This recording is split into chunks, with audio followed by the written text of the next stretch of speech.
Hello, welcome to Washington Talk. I'm Young-Gyo Kim. North Korea started the new year with a ballistic missile launch just a few days after the country's leader Kim Jong-un vowed to build up the military.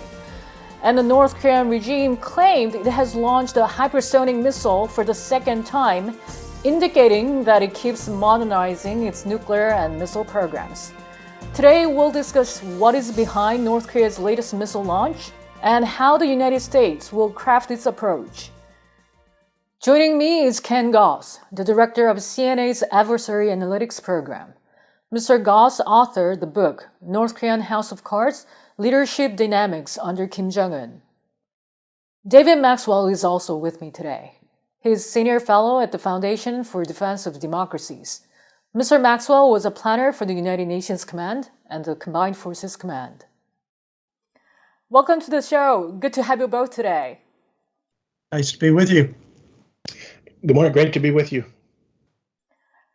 First of all, North Korea's first missile test of the year. Mr. Gause, why do you think North Korea started the year 2022 with a missile test?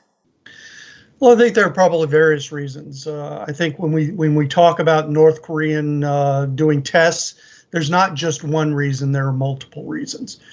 He made it clear in his last statements toward the end of last year that development of North Korea's military capabilities is something the regime is going to continue to do. And I think there are research and development reasons for conducting the test. But I think there's also strategic messaging going on as well toward the United States and South Korea. That North Korea is still looking for a way to potentially engage, but it only wants to engage on its own terms. And it uses its tests and development of its military capabilities as a tool in which to try to get into that engagement. And then they also, when we're talking about the timing of this thing, you have the upcoming Olympics and things like that that they have to take into account. And so they probably speeded up the timeline as opposed to doing it toward the late January. They've decided probably to do it toward the beginning of January so that they can kind of work through those issues. Mm-hmm. Mr. Maxwell, did this New Year missile test come to you as a surprise? No, I think that as Ken said, I think this is normal. I think, the simplest reason for the test is, of course, to test to advance its military capabilities as part of its development program. And that could be the simplest explanation. But I also agree with Ken that there's a lot of messaging that is behind it. And I think that, the 7 decades old playbook of blackmail diplomacy, the use of threats, tensions, and provocations to gain political and economic concessions, this is clearly a page from that, I think. But I think we also should realize, and we should interpret from this, that Kim Jong-un has the hostile intent. He is the one that is developing these capabilities, and these support warfighting capabilities. This type of missile is one that would support an attack on South Korea, an attack on Japan. And so I think we should keep in mind that we are not seeing any indication of any lessening of North Korea's hostile policy or his long-term strategy, which is based on subversion, coercion, extortion, and ultimately use of force to achieve unification under the domination of the guerrilla dynasty and gulag state of the Kim family regime. Mm-hmm. At the end of the year 2021, North Korea held a plenary meeting, and the statement from the year-end plenary meeting did not give out the specifics. It didn't mention nuclear, missile, nor the United States. And now the missile test. Mr. Maxwell, what is the big picture here? Well, I think the statement from the plenary session was about 18,400 words, and there was a single sentence in that statement that had any relation to foreign policy and national security, which I'll repeat it. The increasingly unstable military environment on the Korean Peninsula and international politics have instigated calls to vigorously push forward with our national defense buildup plans without any delay. Out of 18,400 words, that was really the extent of it. So I think that we can take away The rest of the words were focused on its economy, its dire internal situation, COVID defense, and ideology. Reinforcement of the ideological indoctrination and loyalty to the regime. The other aspect in terms of the military that was in the statement was about military loyalty to the regime. And of course, in times of problems in the North, they will reemphasize ideology. The problem is ideology doesn't feed the people. Mr. Gause, do you see any consistency between what they didn't say in the statement and what they have shown in action through the test? I mean, they're consistent in terms of that they have a two-part policy of trying to do economic development, which obviously doesn't work if you're not getting external aid and assistance. Which is why they have now talking more and more about the self-reliance. But the other part of this is obviously the development of the nuclear and the missile program, and that is not something that they're going to back away from. They want both parts of this. One, they've had to put the economic development pretty much on hold. They're doing a lot of things internally in terms of the machinations of how the regime works and how it's wired and things like that. But they haven't been able to make much progress on the economy, if any at all. And of course, with the self-imposed lockdown of COVID, it makes it even more difficult for them. But to expect North Korea to basically, make the first concessions on its nuclear program in order to get the economic assistance from the outside world, that is not something that they're willing to do at this point. And the fact that you have China kind of backing away from the sanctions regime, it makes it more and more difficult to actually to push things forward and make North Korea change things from the way that they have been conducting their affairs really for the last several years. Mm-hmm. North Korea claimed the latest test was the second time that it has launched a hypersonic missile test. We won't go too much into the technological side today, but there are some skeptical views whether this was really hypersonic missile test. But Mr. Gause, if what the North Korea was claiming was true, is North Korea trying to increase its leverage, preparing itself to have some talks with the United States this year? Well, as I said earlier, anytime the North Korea tests, it's for multiple reasons. Obviously, part of it would be the strategic messaging, but part of it would be to add a new capability to their inventory, which could complicate our abilities to deal with the situation. So we're going to have to wait and find out if this was a hypersonic missile or if this is basically an exaggeration on North Korea trying to make us think that it's something that it wasn't. Once we have some sort of ground truth, then we can kind of figure out what they're trying to do, what sort of messages they're trying to send. But one of the things that they're trying to do is add new capabilities below the ICBM level that would allow them to do certain things within the region. And I think that this missile would probably play into some of that. Mm-hmm. Mr. Gause, just to follow up on that, if it turns out to be hypersonic, will it change the United States' current stance on North Korean diplomacy?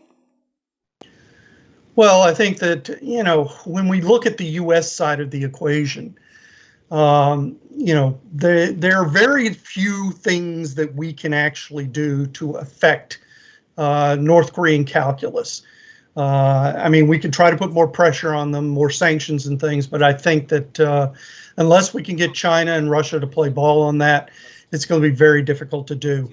On the other hand, trying to give them some sort of carrots, that's also very hard to do because it's not very politically palatable as a U.S. strategy to the American public and to the people on Capitol Hill. It looks like rewarding bad behavior.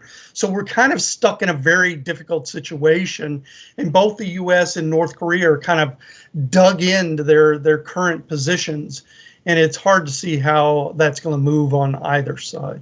Mm-hmm. Mr. Maxwell, if the missile was indeed hypersonic, it is likely to add more threats to the existing ones, especially to South Korea or Japan. Does this bring a change to the power dynamics in the future possible negotiations?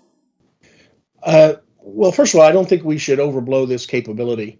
If they have in fact tested two hypersonic missiles, it's not going to significantly change the military balance. I mean, there should be no doubt that the combined ROK-U.S. alliance military power is so far superior to North Korea. And while this missile will create some challenges, we will deal with it down the road. There's no doubt that we will be able to address it. So we shouldn't overblow this capability. Now, I agree with Ken, though, that this can be a way that they're trying to increase their leverage. They're trying to send a message, and I think it's also a matter of keeping up with the Joneses. Kim Jong-un wants to. Hypersonic seems to be the flavor of the month for China, for Russia, even for the United States. And so I think that they may be keeping up with the Joneses.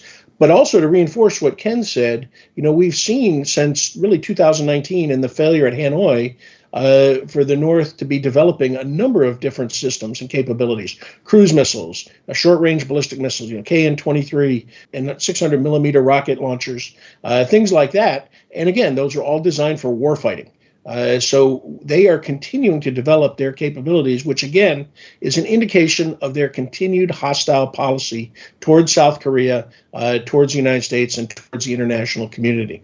But I would not get too worried about this hypersonic missile. That probably is an exaggeration, but even if it is real, it will not change the calculus because the ROK-U.S. combined military is far superior than the North Korean People's Army. Mm-hmm. The immediate response from the United States was condemning the missile test, and the United States, along with France and the United Kingdom, requested a UN Security Council meeting. Mr. Maxwell, are these reactions adequate?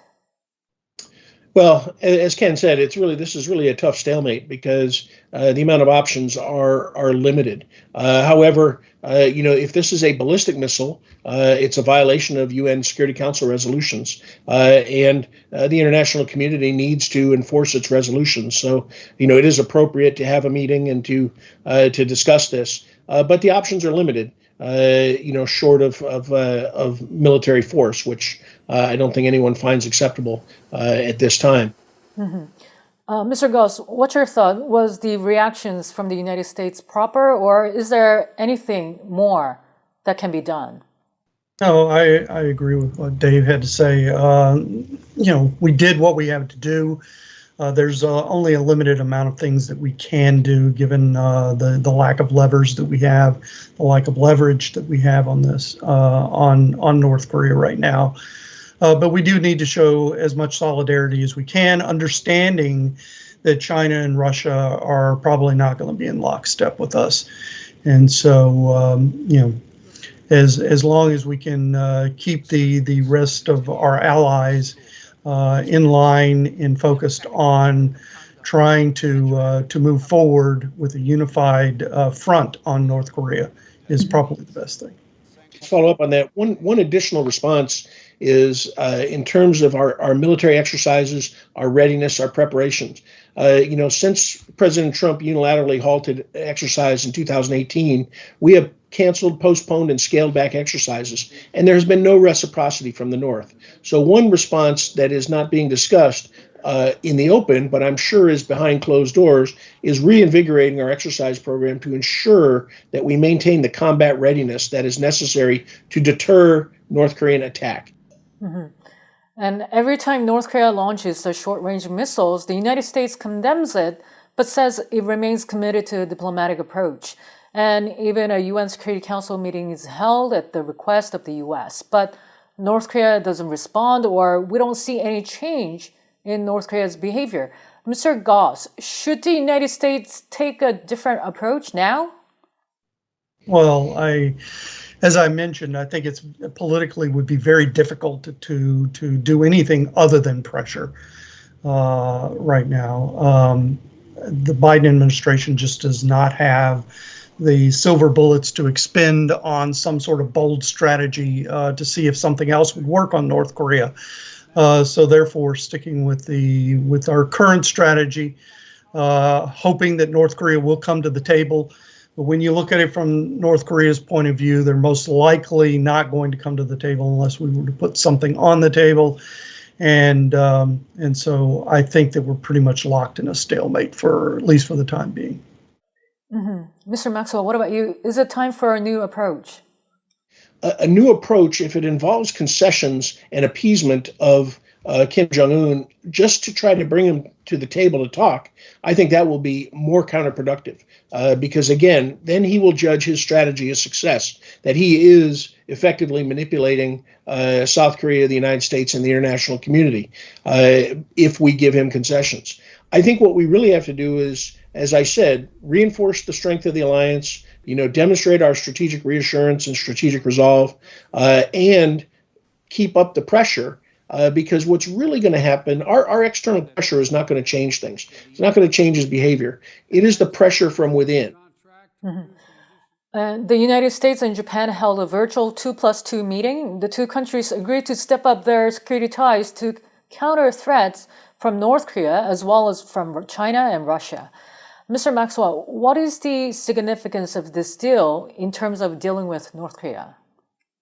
What we've seen in the first year of the Biden administration is strengthening alliance relationships around the world, but particularly in Northeast Asia. The amount of senior level contact among U.S. administration officials and Japan and Korea has really probably outdid what happened in multiple years in previous administrations. It has really been a positive sign of how important alliances are. So I think the results of this Japanese-American 2+2 is very important, and it is demonstrating the evolving security relationship in the Indo-Pacific and how Japan and the United States will posture for that. Mm-hmm. Mr. Gause, what do you think is the implication of this agreement for the U.S. approach to North Korea? It's focusing on rebuilding and strengthening the alliance. Obviously, there are some tensions within the alliance, especially between South Korea and Japan. But I think we're all on the same page in terms of what we need to do to deter North Korea. And I think the U.S. has done, under the Biden administration, has done an admirable job in helping to or facilitating the tightening of the relationship within the alliance. Earlier, some people predicted North Korea will refrain from any kind of military activities before the Beijing Olympics, since it wouldn't want to put China in a difficult position before a big event. But it turned out to be otherwise. And Mr. Gause said earlier that North Korea was trying to do the test as early as possible before the Olympics. Mr. Maxwell, do you think North Korea will further go with its show of force? They may, and I think we should consider North Korea a spoiler in terms of great strategic competition. I think that North Korea is going to act out when it believes it's in its interests. And even though there is an alliance between China and North Korea, the only alliance those two countries have, closer than lips and teeth, I think that North Korea is not beholden to China and will not bend to China's will unless China really exerts enormous pressure. I think North Korea is proud of being its independent actor, and so it's possible that we could see more. And of course, North Korea has been suspended by the IOC for participation in the Olympics, although they are blaming everyone else for that. So it's possible that they might do something even closer to the Olympics, just because that's how they act in their own independent, self-reliant nature. No, I would agree. I think that North Korea is not beholden to China. We have seen in the past, major party meetings being held in Beijing and North Korea conducting tests. So there's a very good chance that we will see some more of these tests. The question is, are they going to enhance the ranges of these missile tests, or are they going to do something like a nuclear test? I kind of doubt that. I think they will stay, in the kind of the short range. But, if it behooves them, either on a research and development timeline or in terms of their strategic messaging to the United States and South Korea, if it makes sense for them to do it, they will continue to use the tests in that regard. Mm-hmm. North Korea's latest missile launch was the ninth of its kind since the Biden administration came into office about a year ago. But the prospect for the talks between the U.S. and North Korea doesn't look promising. Whether there will be any chance of the two countries finding a middle ground has yet to be seen. Mr. Gause and Mr. Maxwell, thank you so much for your time today. Nice to be with you. Thank you.